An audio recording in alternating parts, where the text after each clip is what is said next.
This is Addiction Medicine Journal Club. I'm Dr. John Keenan. And I'm Dr. Sonya Tredici. We believe that addiction is a disease that can be treated, and we want to help you stay up to date with the latest research that you can use in your addiction medicine practice. This podcast offers Category 1 CME through MyCares and Michigan State University. The links for the CME are in the show notes. This week, we're going to be discussing an article that looks at the relationship between success in early recovery and fun free time activities. So, Sonya, what's been new in your life? Well, a lot of work, a lot of kid activities. I'm thinking of fun free time activities, doing a little gardening, a little working out, playing with my new dog. Life is good. How about you? What fun free time activities are you doing recently? I'm running a marathon in 2 weeks. No way. Really? I didn't know that. Yeah, I'm running a marathon in 2 weeks. Steamtown, Scranton. And you know what's Wow. been really fun? My middle child likes Harry Potter. And Mm-hmm. so I have my brother's books from when he was a kid. I got them from my parents' house and we're rereading them.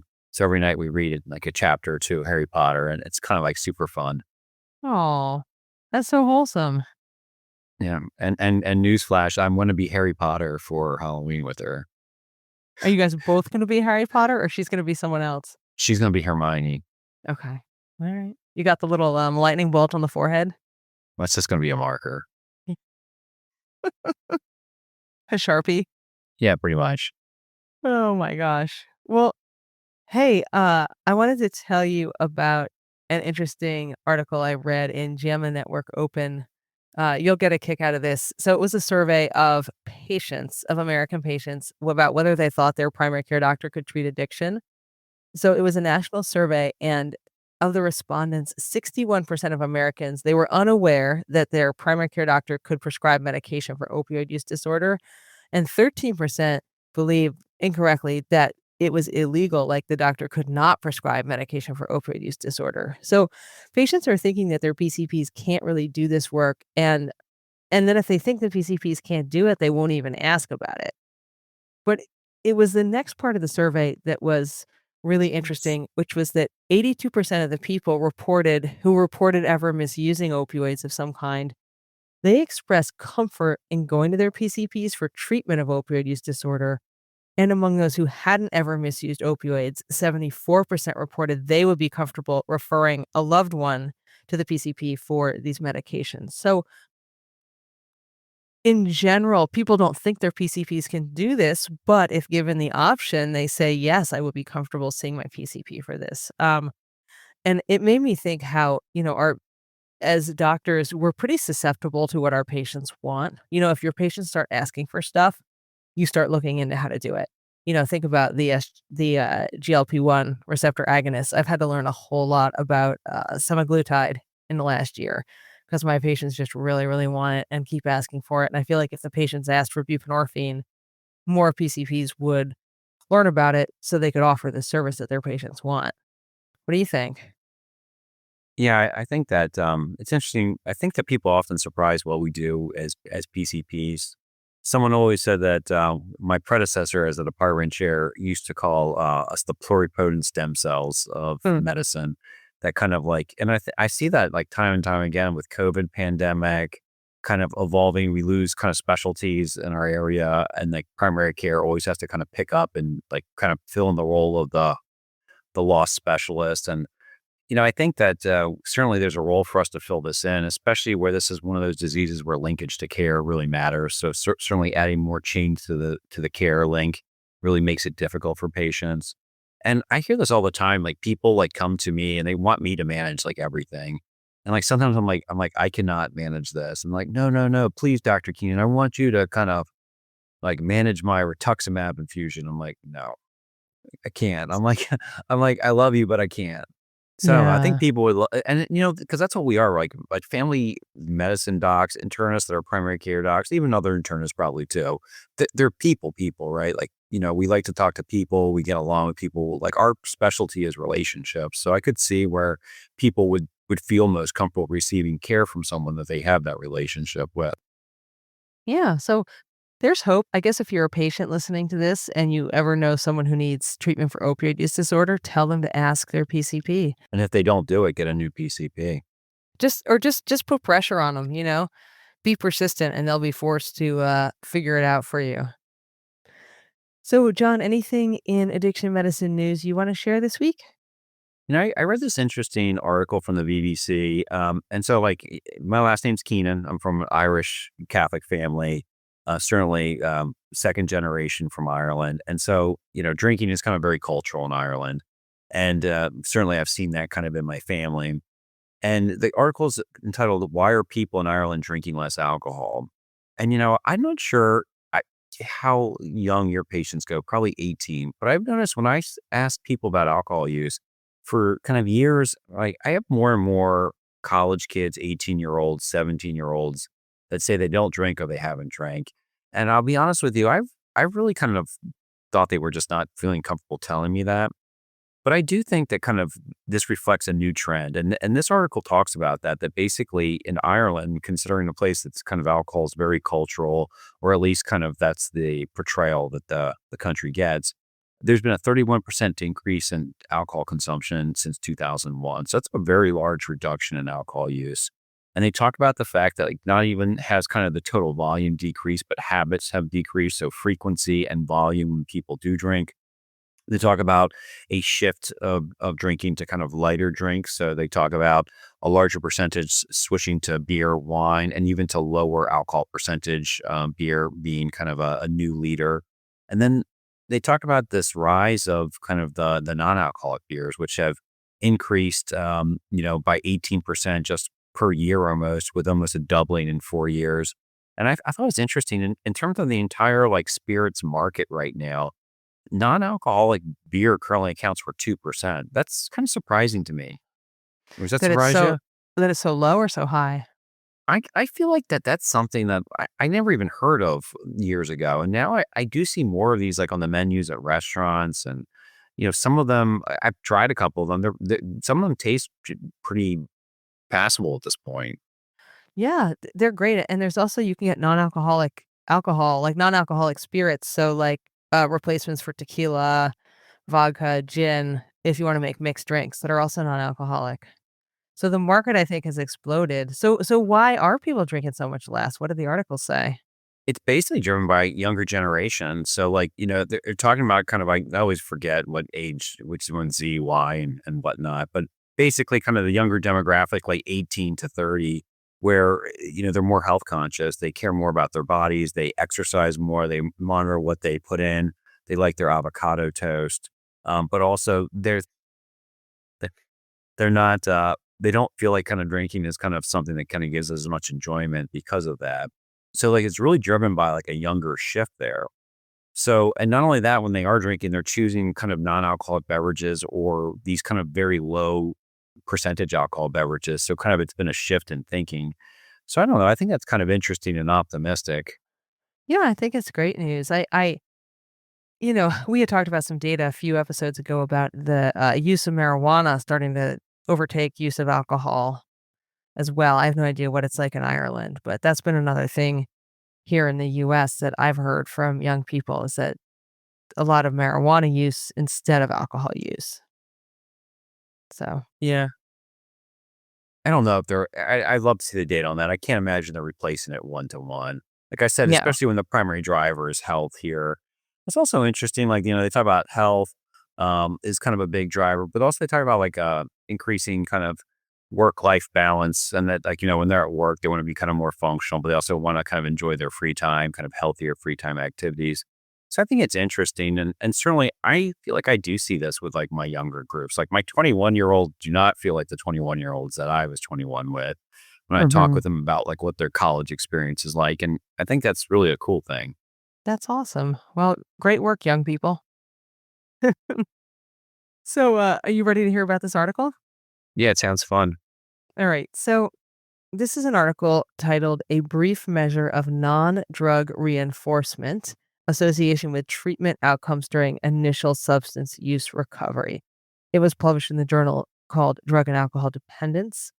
And it was a great article. So, a little bit of background first.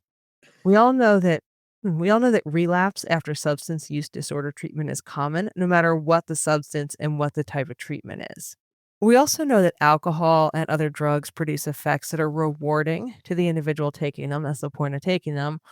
And not surprisingly, um, if you lack other alternative rewarding activities, this can amplify the rewarding nature of alcohol and drugs. So if there's a vacuum there, alcohol and drugs really fill it and it amplifies the reward. And conversely, people with greater access to rewarding fun activities are less likely to develop substance use disorders and their related problems. And so studies have shown that in both humans and animals, when drug use is the only option, like there's nothing else for people to do or for rats to do, drugs will be consumed at high rates. But when there are other non drug reinforcing activities, they call them, drug use will be inversely proportional to the availability of these alternate options. So, in this context, drug use is reinforced by an immediate reward, and the delayed reward of abstinence is kind of undervalued. You might call that delay discounting if you're an economist. And the presence of these non drug activities, i.e., I call them fun activities in this presentation because it's easier to say, the presence of non drug fun activities um, may provide an immediate reward that counteracts the immediate reward of the drug use. So if you can fill that empty hole with fun activities, it can give you a little bit of dopamine. It can help prevent more drug use. And so what this paper did is they developed kind of a scoring metric, a numeric value to patients' fun activities, including how much time they spent, how enjoyable they were, how easy they were to access, and then this allowed the researchers to quantify the fun activities and correlate it with the patient's return to substance use. So before we get into the paper, John, do you see a connection between patients' kind of engagement in recreational activities and success in addiction recovery? Yeah, I definitely kind of think this makes a lot of sense, right? I mean, they talk about people, places, or things. You can't kind of remove one facet of your life or one kind of entity of your life that takes up a large amount of time and just leave it blank.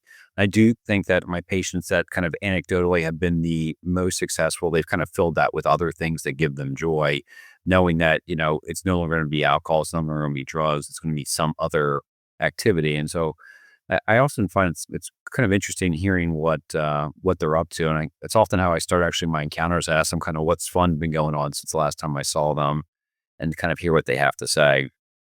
Yeah, that's a great opening question. So, the clinical question in this paper, put simply, is are higher levels of non drug reinforcement measures, which I call fun activities, are higher levels of fun activities associated with lower rates of return to substance use and higher life satisfaction? So, more fun activity, does that equal lower relapse rate and higher life satisfaction?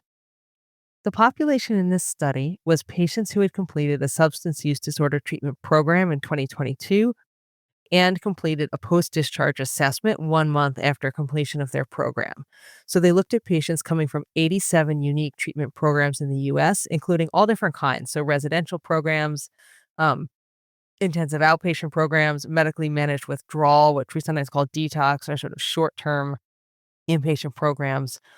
And they surveyed the patients about how much time they spent in their fun activities while using alcohol and drugs and while not using alcohol and drugs. They asked people to rate their access to these activities and the enjoyment of the fun activities. And then they did a 10-point scale to rate their overall enjoyment of life. They also looked at other confounding risk factors for substance use disorder like sleep quality, stress, anhedonia, race, age, sex assigned at birth, drug of choice. So collected a bunch of demographic data on the patients. So in this study, the patients were 62.5% male and 85.4% white, so a largely white male population. The primary drug in this study was alcohol. 59.2% used alcohol, and that's why they were in treatment. 10% used methamphetamine, 8.9% used prescription opioids, 7.7% heroin, and 6.3% cocaine. And that's important to keep in mind, at least for you and I, John, that the bulk of these people were in recovery from alcohol use disorder, not opioid or fentanyl use disorder. And that has a very different sort of hedonic profile is for alcohol than some of the other drugs that we see. In terms of programs, 68.5% of patients were coming out of residential treatment. 21.7% out of outpatient treatment, and 9.8% out of detox treatment. And in terms of success of these patients, about 25% self reported return to substance use within 30 days after leaving treatment. And again, this speaks to the fact that many were in treatment for alcohol use disorder, which has a much higher treatment success rate than, say, opioid use disorder after short term treatment. The measure they looked at was access to and enjoyment of fun activities and life satisfaction. And they compared those numbers, that access and that enjoyment, in those who returned to use and those who did not. The main outcome was return to substance use, which was self reported, and the overall life enjoyment subgrouped by primary drug of choice. So they also looked at people who were struggling with different kinds of drugs, were there different outcomes. And the time period was 30 days. So this is a very short term study. You might call it early recovery. So the first month after completing treatment. So basically, they surveyed patients 1 month after completing substance use disorder treatment. Um, the survey instrument asked patients to estimate how many hours per week they spent in free time activities with and without drugs and alcohol, how easy it was to find these free time activities, and how enjoyable they were. And then they rated their overall life satisfaction. So it's a pretty simple study, just a survey at 1 month after completing treatment. In terms of statistics, they used those survey answers to generate what they called an R ratio, which was a relative frequency score, taking the estimated hours spent engaged in drug related activity over the total free time. So, what percent of your free time was spent in using drugs and alcohol? And so, a higher value, if you're looking at this paper in the graphs, a higher value is worse. It means a greater proportion of your time spent in substance related reinforcement activity. So that's the trial setup. John, what did you think of the trial design and the clinical question? I think it's like a pretty kind of straightforward in terms of kind of what it's asking and kind of a relatively kind of narrow sense for early recovery. I think the thing that does jump out to me quite a bit is the predominant alcohol use. I do think that that has kind of different undertones than the other drugs. It's kind of like you said, hedonistic, but I think also it's a more of a social drug for most patients. Not everyone, of course. There's definitely kind of people that drink alone, but I do think that for many people, it involves some sort of kind of pleasure component, some sort of socialization, some sort of activity with it. Well, and because alcohol use is so much less stigmatized than like opioid or methamphetamine use, Yeah. people can maintain their fun activities even while using alcohol. And that's not necessarily possible with opioids or methamphetamine. So let's talk about validity. I thought this was a valid trial overall. But the big problem is it just looked at an association between the fun activities and recovery and wasn't really designed to prove that an intervention giving people fun activities would actually lead to better recovery. It's just an association. So, some strengths, the connection between fun activities and substance abstinence is definitely plausible. Previous studies in both people and animals have demonstrated an inverse correlation between time spent in non drug reinforcement and substance use. It was large, 5,481 people took this study, so really big group. It was a very broad sample of different treatment sites, different drugs of choice. Um, they adjusted the model for different covariates like demographic risk factors, primary drug, and type of treatment. They pre-specified their subgroups, and I thought the funding was unlikely to cause bias. It was funded by NIDA and a group called the Ashley Addiction Treatment Group. So those are the strengths. In terms of weaknesses, this is just the weakness of any kind of cross-sectional study. So the data will demonstrate correlation, but not causation. Um, Also, the substance use and free time activities were self-reported. There was no objective measures of the outcome, and they only looked at very early recovery, so the first 30 days. Another limitation was that the specific nature and quality of the fun activities was not assessed. So everything from watching TV to, I don't know, going on a cruise to the Bahamas was all kind of lumped in to one. They also only assessed abstinence as the goal as opposed to moderation goals. And they didn't specifically even define returning to use. Like they asked people, did you return to substance use? But they didn't say what substance or what that meant. They also didn't take into account, and they couldn't take into account the access to and enjoyability of the fun activities prior to the study. So different substance users, like we just talked about with alcohol, have different starting lines in terms of resources. So someone who's a primary alcohol user probably has a lot of pre-existing fun activities in their life, whereas if you're a methamphetamine use disorder patient, all of those may have kind of fallen away by the time you enter treatment, and it's harder to get back into them in the first 30 days after treatment. Um, a majority of patients use alcohol as their primary drug of choice, so less information about other substance use disorders. And finally, probably a bit of selection bias. Individuals doing well following treatment may have been more likely to actually just participate in the study compared to those who may have returned to substance use. I would have preferred it if they had interviewed all patients coming out of a select number of treatment programs so they didn't select for just people who maybe were doing well. So, John, did you think that this was a valid trial? Yeah, I think it was great for like an association. Like you said, it doesn't talk about causation, but I think you could look at that kind of one of two ways. I think one is you're right. Is it just kind of selecting a group that, they're not surviving, they're thriving with their recovery. So like instead of being like depressed and having anhedonia, they're getting out there and doing things.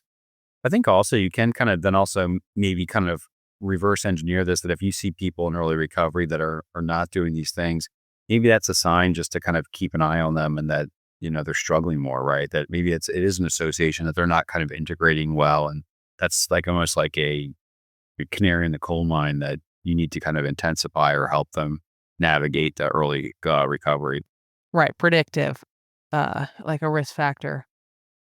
Yeah, but I thought it was valid. So let's talk about the results. So I definitely recommend everyone take a look at this paper. There were all of these beautiful bar graphs that really just demonstrate the results beautifully. And it's not as good if I just kind of describe it on the podcast. So I'm going to keep my description pretty brief, and I hope everyone will take a look at the paper itself. There were four main results, but to summarize them all in one sentence, all three fun activity indices, the frequency, the access, and the enjoyability, robustly predicted lower levels of return to substance use a month after discharge from treatment. So there was a nice, robust correlation between the fun activities and return to use. So, first one I want to talk about is the correlation between return to use and the availability and enjoyability of the fun activities. This is the primary result. And as availability and enjoyability declined, return to use went up. And looking at the graph, it looks pretty linear. But again, there's a bit of a chicken or the egg problem here.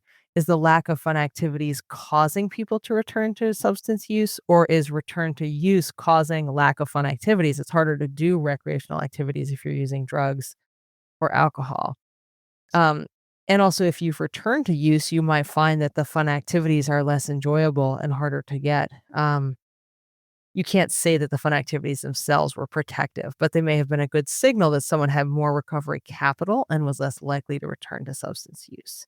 For those of you who might want some specific numbers, the odds ratio of return to use among participants with less access to fun activities was 1.72.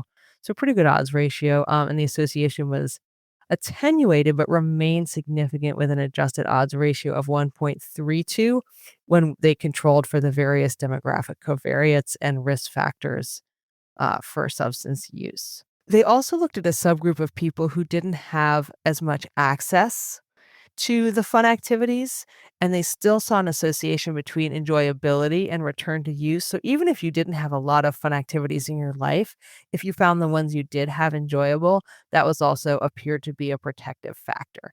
And the authors kind of pointed out that it doesn't mean you have to have like 20 hours of super fun recreation every week. You just have to maybe have something, and helping people find one or two enjoyable activities also is a protective factor. So that's the first outcome. Second set primary outcome is life satisfaction. So the second primary result was that the association between non-drug access and life satisfaction was very large in effect size for the full sample and the subset that returned to use.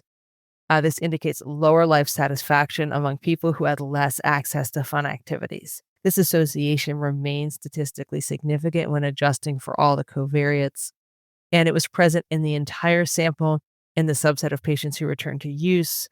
And those patients who endorsed more time spent in fun activities versus time spent in substance use activities had greater life satisfaction. Uh, and that has a pretty large effect size. Additionally, when they control for demographics in the full sample, greater access to fun activities as well as greater enjoyment of the fun activities were both independently associated with greater life satisfaction.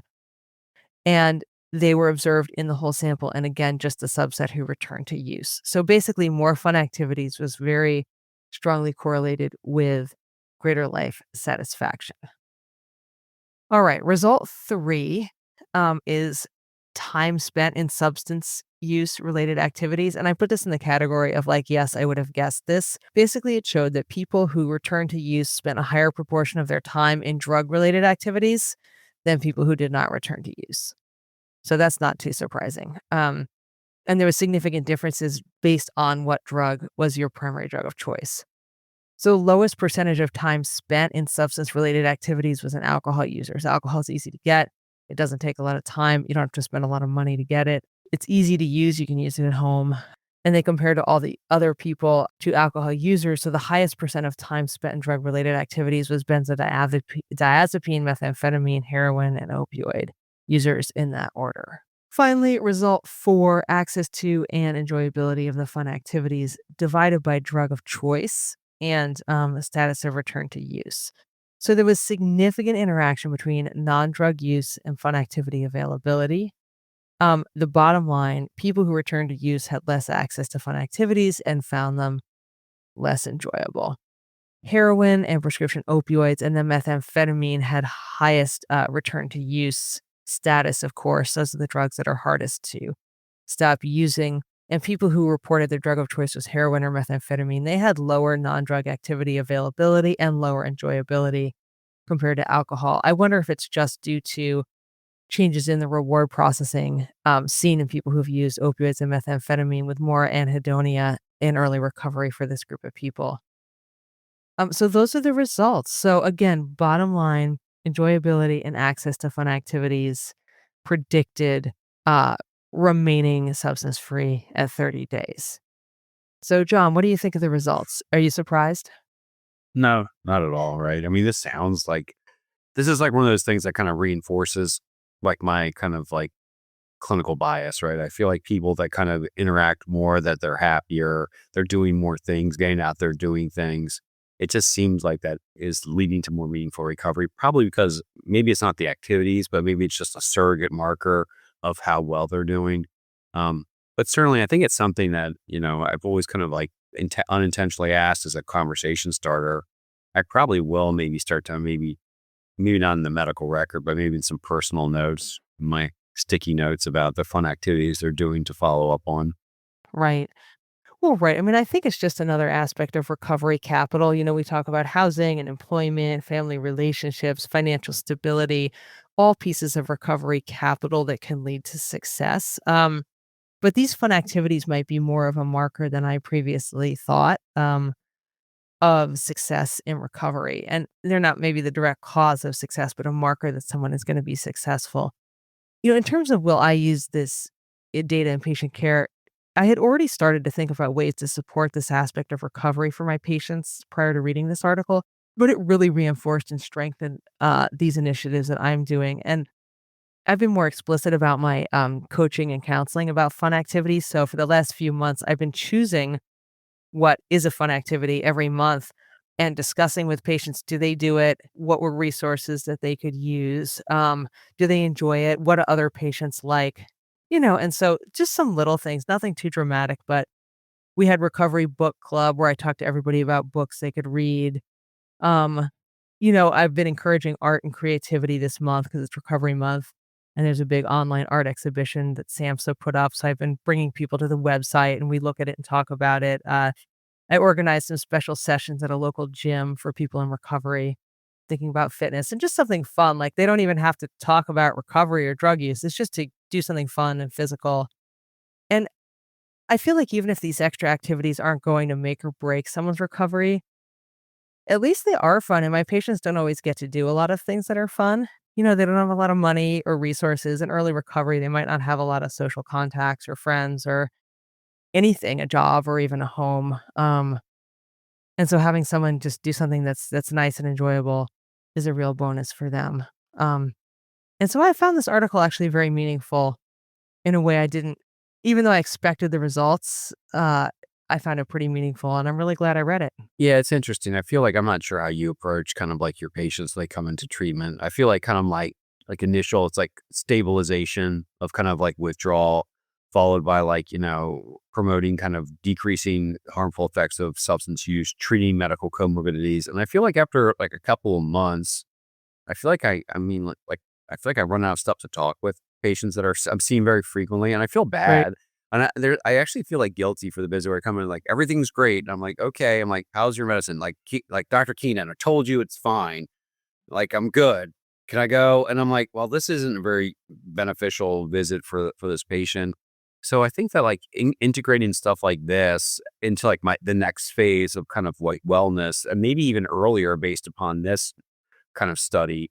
Um, I don't know, maybe that's something I should probably think about. Maybe a lot of us should. Well, it's really interesting because, most of my visits, and I'm sure yours are too, are pretty businesslike. We talk about the medical issues, but when I have a structured, I talk about other stuff when it comes up, but having structured questions that are non-medical, like I was blown away by what books people told me they were reading and enjoyed and wanted to recommend other patients.